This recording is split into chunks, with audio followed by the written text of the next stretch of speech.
If you want to get fat, get comfortable. If you want to be poor, get comfortable. If you want to get sick, get comfortable. If you want to subdue an entire population, make them comfortable. Comfort is the downfall of not only our health, but of the entirety of humankind. If we haven't met before, I'm Seth. I'm an ER doctor and former special ops guy. Now I try to keep people out of the ER by breaking down the abundance of health bullshit and just giving you exactly what you need to know. For the hundreds of thousands of years of human existence, we lived in daily discomfort. We slept on the flat ground, walked on bare feet or thin-soled shoes, hunted and ran down our food, carried it back over miles of rugged terrain, scavenged for vegetables, and climbed trees for fruits.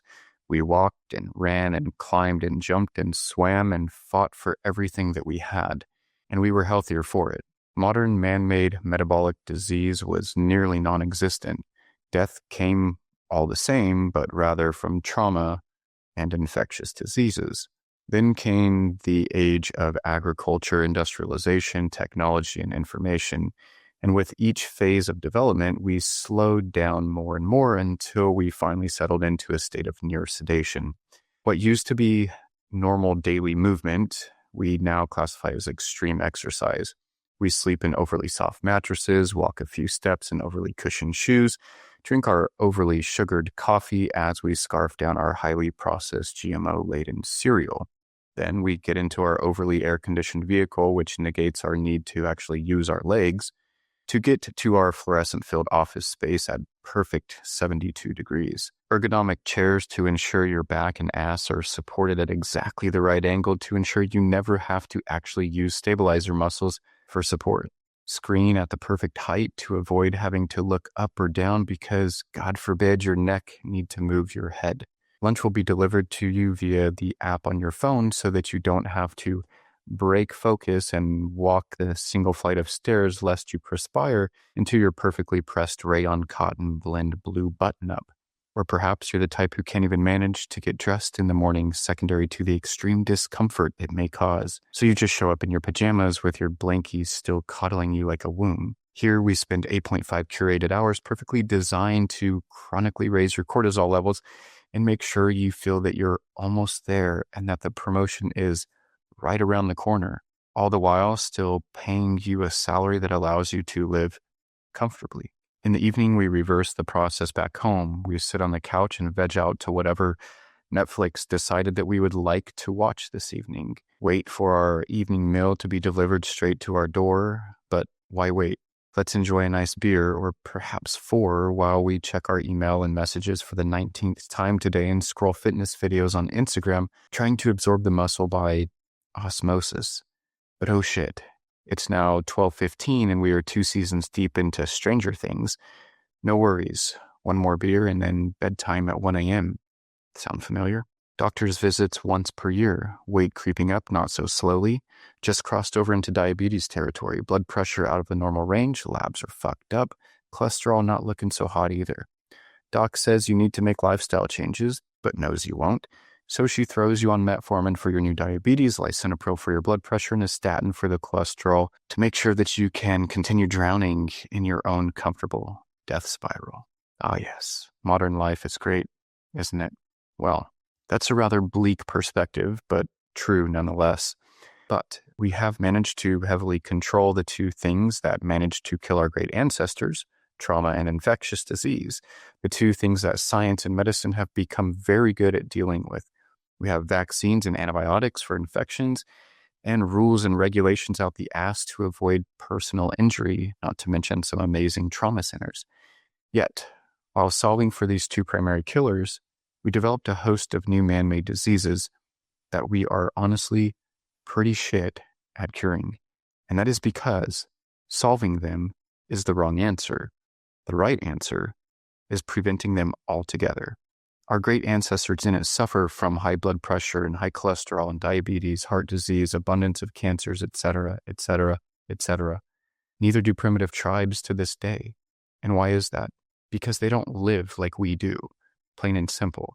They live life in motion. They eat what they kill and catch and gather. They live in tribes in constant connection with others who share the stressors. They have a purpose greater than themselves to get up for each day. They are in constant connection with nature, with the sun and the earth and the water. They live life of discomfort. They experience the hot and cold weather, the rain, the hard ground, the harsh winds, the cold waters, the scorching sun, periods of hunger and fasting, sore muscles, complete exhaustion, and it makes them healthier. It's called hormetic stress. It's the kind that forces your body to adapt and to grow stronger, making you more resilient. Whether or not you believe this is how humans are intended to live is inconsequential, because this is how we did live for the majority of humankind. It's what our biology knows, and it's what our biology is not so quietly seeking. And this is how we return to true health. I am not suggesting that we all move to the Serengeti and forgo all the modern advancements and conveniences. I am not so naive, and I am not such a hypocrite to suggest I live like this myself.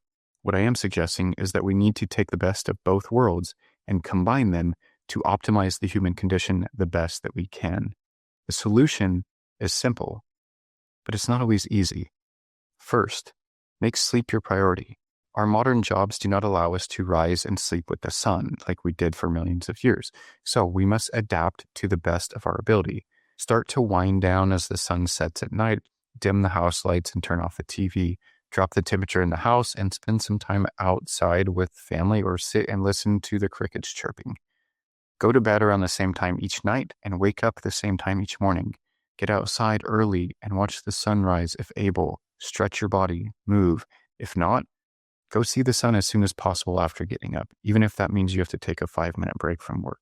Second, eat primal foods. Eat foods that our primal ancestors would have eaten, foods that ran and swam and flew and grew as close to the way that nature intended as possible. Not foods that were made in a factory, not foods that have been chemically altered. Cook your own food instead of ordering everything. Take food with you to work. Do the best you can with what you have. Third, move. Move your body. Stand at your desk. Get up every 30 minutes. If you can't, go for a walk before work. Go for a walk at lunch. Go for a walk after dinner. Get out from behind the TV. Put your phone away. Throw the alcohol in the trash. Go to the gym 3 to 4 times per week, or start doing body weight exercises at home if you can't get to the gym. Order some exercise bands, adjustable dumbbells, kettlebells if you're limited on space. The thing is, just get moving. And fourth, do hard shit. Force yourself to do hard shit. Little things every day, big things once a month. Take a cold shower, sit in a sauna, do a cold plunge, do a wicked hard workout until you barf your guts out, climb a mountain, sign up for a triathlon or a race, do a 3-day water-only fast. There are a million ways to get uncomfortable, but it will start reminding you of what you are capable of. Start small if you need to, but start doing hard things nonetheless. There, I said it. Stop being a lazy shit and give your ancestors a run for their money, if they had money, or maybe they're goats or whatever. Until next time, keep moving.